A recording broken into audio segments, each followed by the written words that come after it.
चंदगड मतदारसंघात लोकांचा प्रचंड प्रतिसाद आहे। लोकांनी मन बनवलेले आहे देशात मोदींना पंतप्रधान बनवण्याचं। कोल्हापूरमध्ये संजय मंडलिक यांना निवडून देण्याचा निर्णय हा लोकांचा झालेला आहे। मी जे बोलतोय ते सत्य बोलतोय, वारंवार बोलण्याची गरज नाही। मोदी नेहमी फोन करून उद्धव ठाकरेंची विचारपूस करायचे। देशासमोरच संकट मोदी नाही, मात्र त्यांच्यासमोरच आणि त्यांच्या पक्षासमोरचं संकट मोदी आहेत। मोदींवर देशाचं प्रेम आहे। शरद पवार जे बोलले त्याचे उत्तर मतदार जनता मतपेटीतून देईल।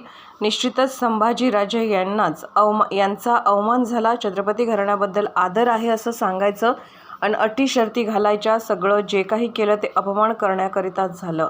सर, मोदींनंतर आता पुन्हा एकदा दौरा या ठिकाणी झालेला आहे, असा प्रतिसाद चंदगडमध्ये प्रचंड प्रतिसाद आहे। तुम्ही स्वतः बघू शकता, इतका वेळ या ठिकाणी लोक बसले आहेत, लोक या ठिकाणी प्रतिसाद देत आहेत। याचाच अर्थ असा आहे की लोकांनी मन बनवलेलं आहे देशामध्ये मोदीजींना प्रधानमंत्री बनवण्याचं आणि या कोल्हापूरमध्ये संजय मंडलिक यांना निवडून देण्याचा निर्णय हा लोकांचा झालेला आहे।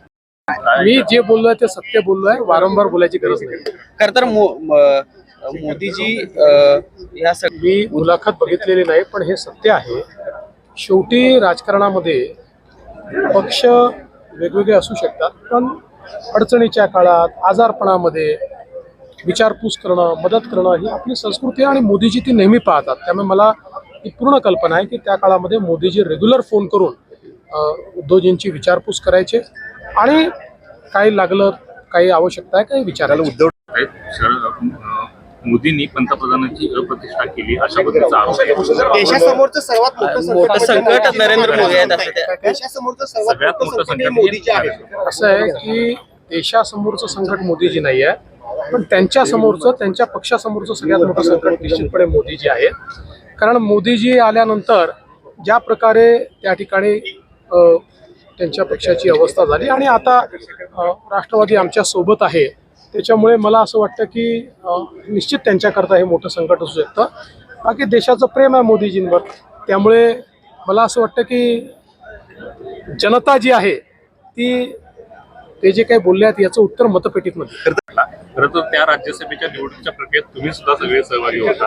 एकूणच त्यानंतरचा निकाल काय झाला माहिती आहे, पण हा अवमान झाला का? 100% अवमान झाला। अहो, तुम्ही इकडे खूप सांगायचं की छत्रपती घराण्याबद्दल आम्हाला सन्मान आहे आणि अशा अटी शर्ती आणि त्या स्टॅम्प पेपरवर लिहून द्या, ॲफिडेव्हिटवर, हे तर साध्या उमेदवाराला देखील कोणी मागत नाही।